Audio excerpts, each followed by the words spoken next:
Hello everybody. Today's notes, video notes on C are about using a ruler, calculating area, and volume. So here we go. First thing I will need you to do in your notebook for these notes on using a ruler is to create a ruler that looks like this top one and just put 2 marks on it like I have done. A 10 and a 20. But then do a ruler right below. You may not be as symmetrical as I am, but do another ruler where you put a mark every 1 centimeter. Let's say these are centimeters.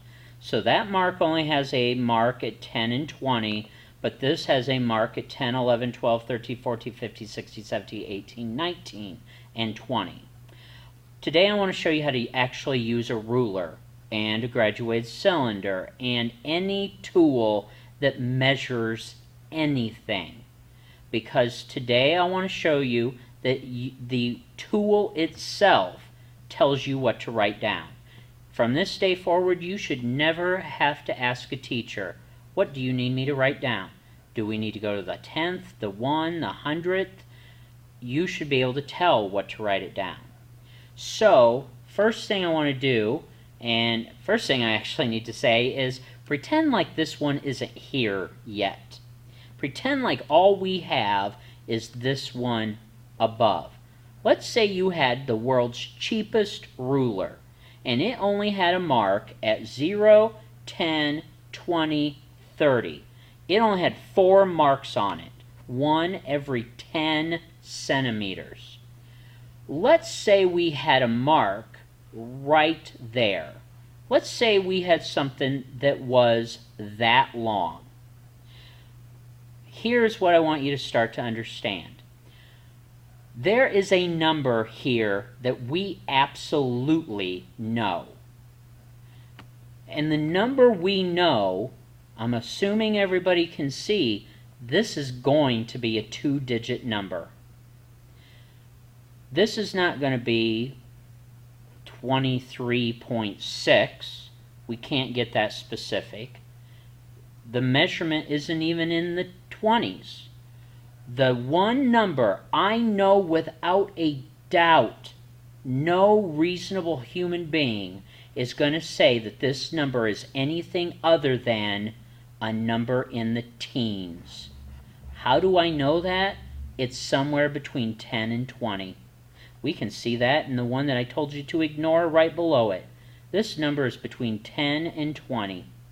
It is above 10, but it's got to be below 20. That can't be a 2. It's somewhere between 10 and 20. So I know this spot. And why do I know it? Well, I know the 10 spot. Why? Well, think about how many marks there were and what those marks signified. We had a mark at 0, 10, 20, 30. We have a mark every 10 centimeters. So of course I'm going to know the 10 spot, but now I can guess the 1 spot. Now, obviously with this one right below it, I think a reasonable guess for this would be 16.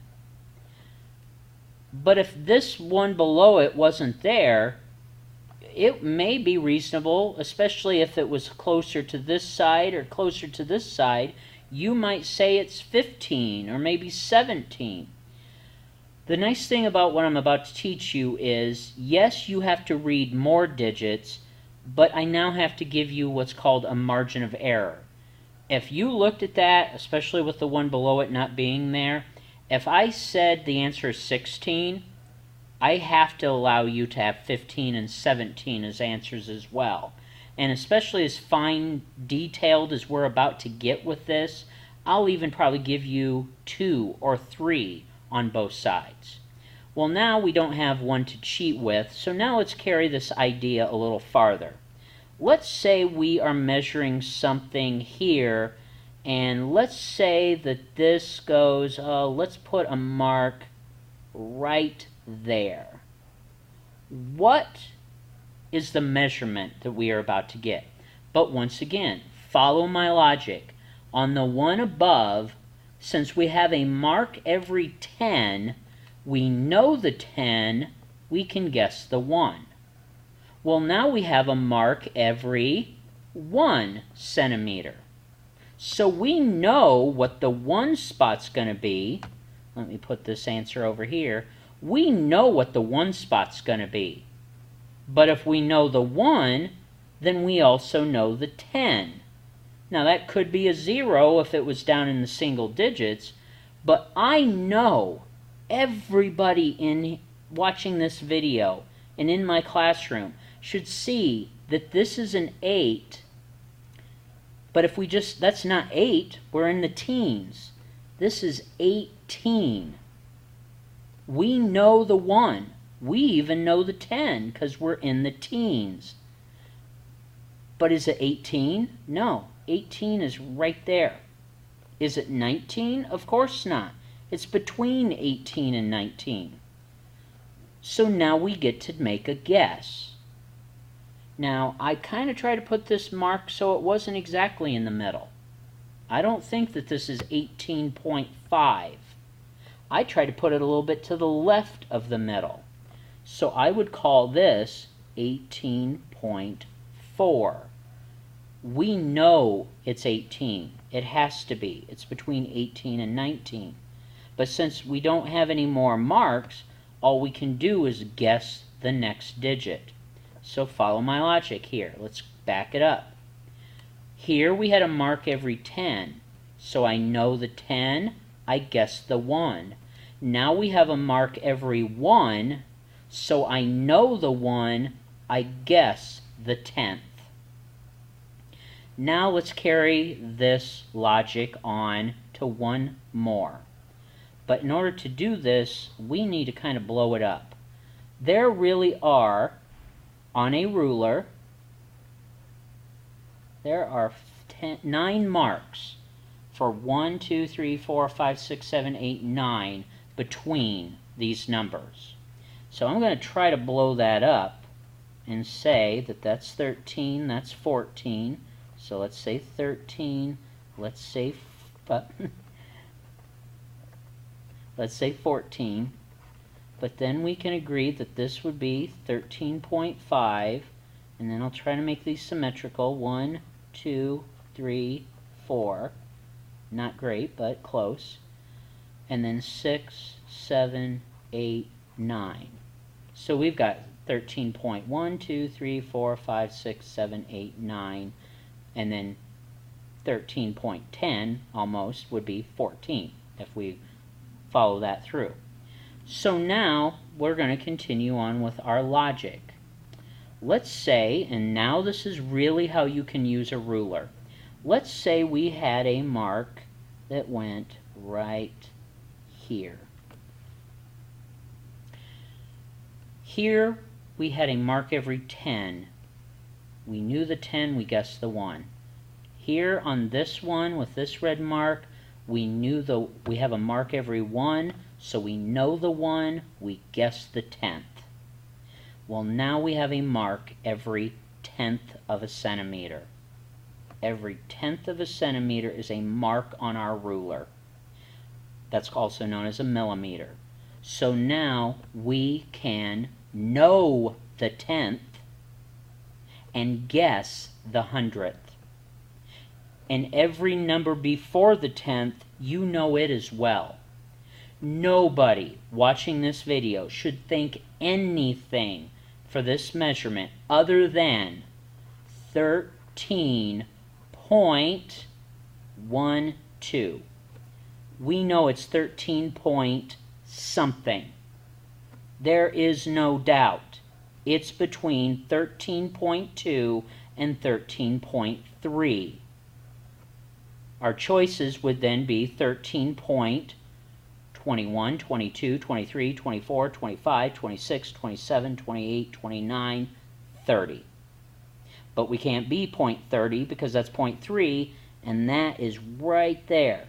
And we're not at that line. We're between 0.20 and 0.29. Well, once again, like the one above, I didn't put the mark right in the middle. but instead of going a little to the left, I tried to go a little bit to the right. And I think I went a little bit farther than even I intended. I'm going to pull the teacher card here and say that I think this answer is 13.27. But once again, here's the beauty of this. You could say 0.28, you could say 0.29. I'm probably even going to let you go 3 on each side. So your answer could be as low as 13.24. I don't know why you would say that, because it's not to the left of the middle. So 0.25, 26, 27, 28, even 29, even though I don't think it goes that high. When you actually start using a ruler and see how close these marks are together, you're going to see that you've got to really read it. So let's follow my logic all the way through. This ruler had a mark every 10. So we know the 10, we guess the 1. Here we have a mark every 1, so we know the 1 and the numbers before it, but we guess the 10th. Here we have a mark every 10th, so we know the 10th and every number before it, because even those numbers before the 1 are zeros, we just don't write them. But because we know the 10th and the numbers before it, we can guess the 100th. This now applies to every tool you ever use for the rest of your life. Moving on, those are the notes on how to use a ruler. Now what I would like to do is move on and talk to you quickly about area and volume. For area, obviously you know areas are flat. And I'm going to back up one thing because I almost forgot one thing. Let's say it before moving on. We actually don't have a measurement here.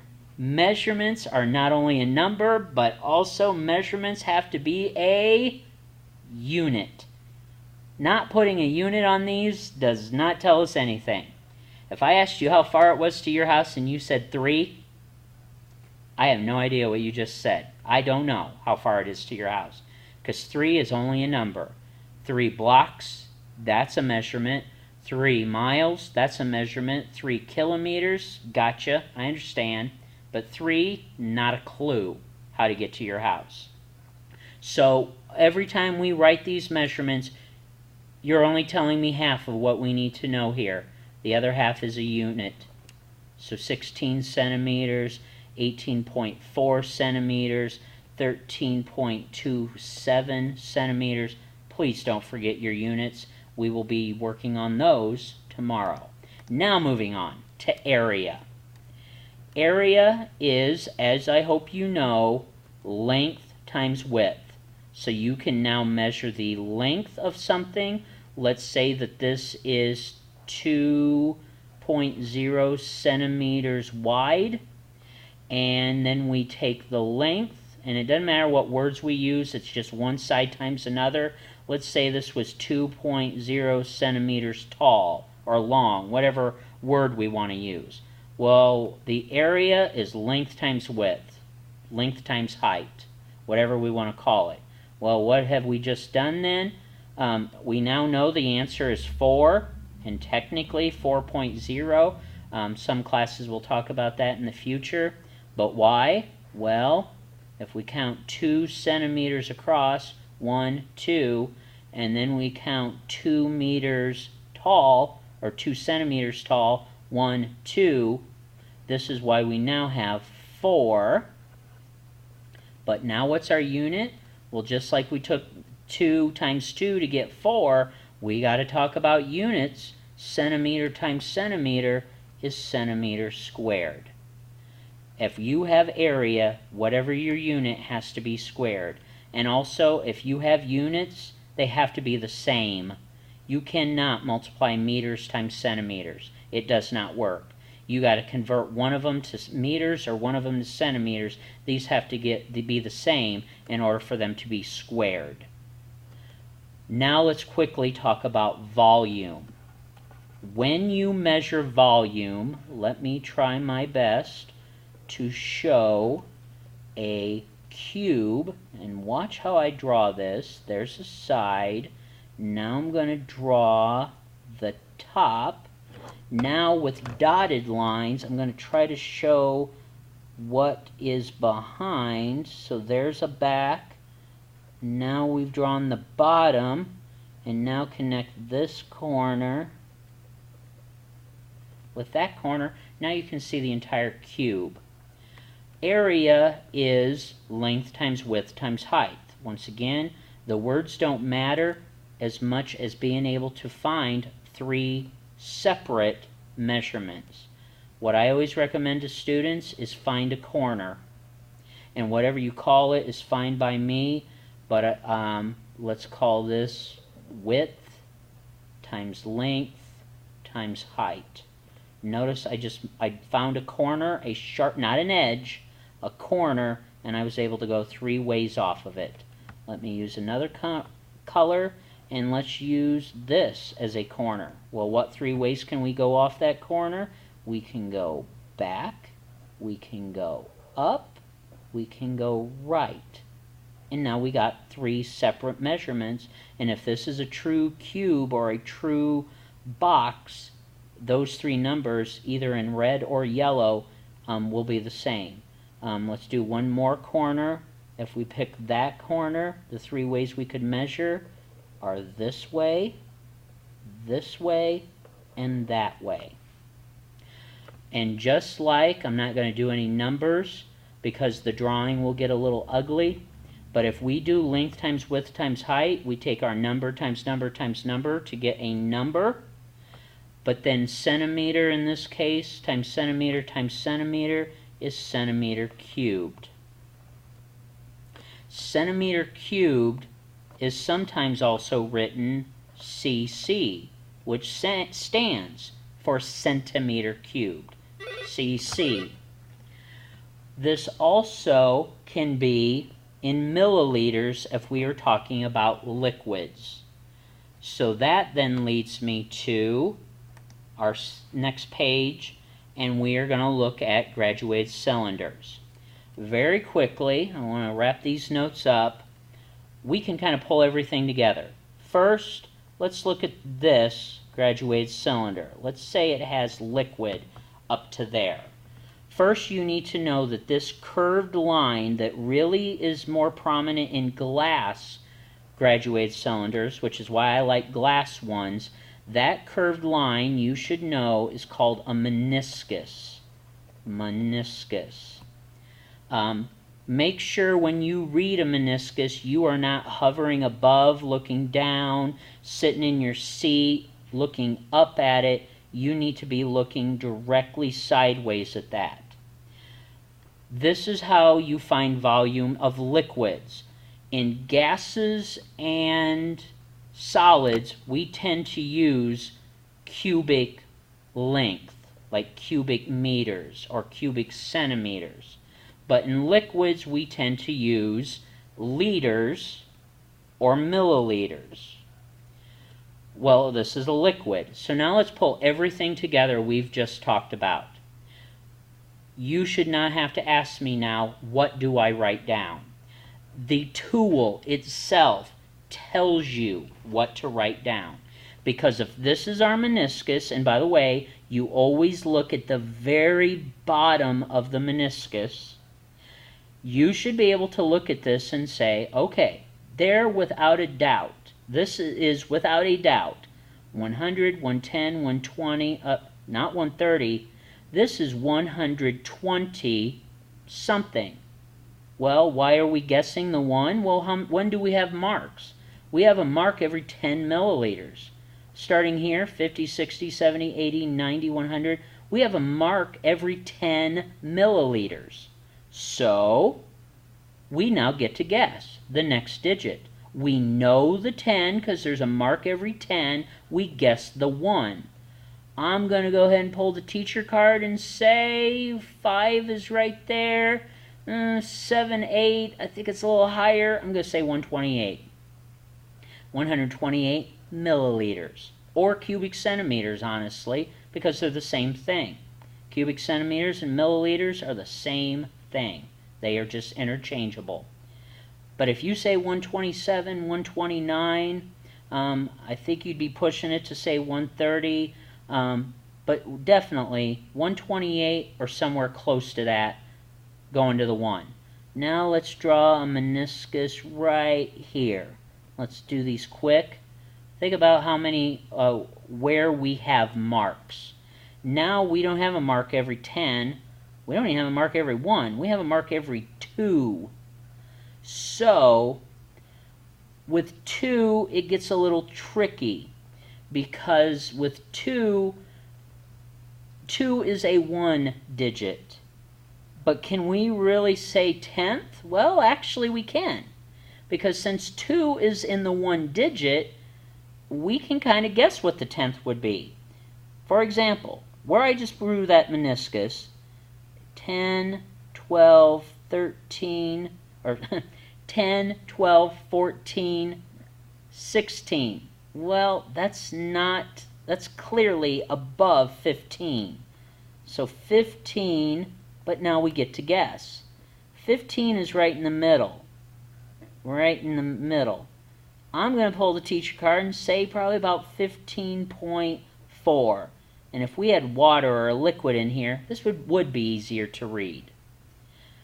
It's above 15, but I think it's about halfway between 15 and 16. So I said 15.4. We don't have really any of these graduated cylinders in class, so it's not really going to be a big deal. We do have some of these in class. Let's say we had a meniscus right there. I put it there for a reason. We now have a mark every 1 milliliter. 1. So we know the 1. 10, 11, 12. It's 12. Well, but it appears to be right on 12. Is 12 milliliters going to cut it? No. We know the 1. We get to guess the 10th. If it is exactly on the line, you can be more specific than 12. And it's called 12.0. So this is an overall view or review of how to use a ruler, how to measure area and volume, the fact that solid volume and liquid volume are related because a cubic centimeter is equal to a milliliter, and then it does not matter now what tool is given to you, because if you follow the rules of doing this stuff, if you know how many marks there are on the tool, then you get to know numbers without a doubt. This is in the 120s, you get to guess another one, and that's what you write down for an answer, and you never have to ask a teacher, especially your 8th grade science teacher, again. Thank you very much, and see you tomorrow.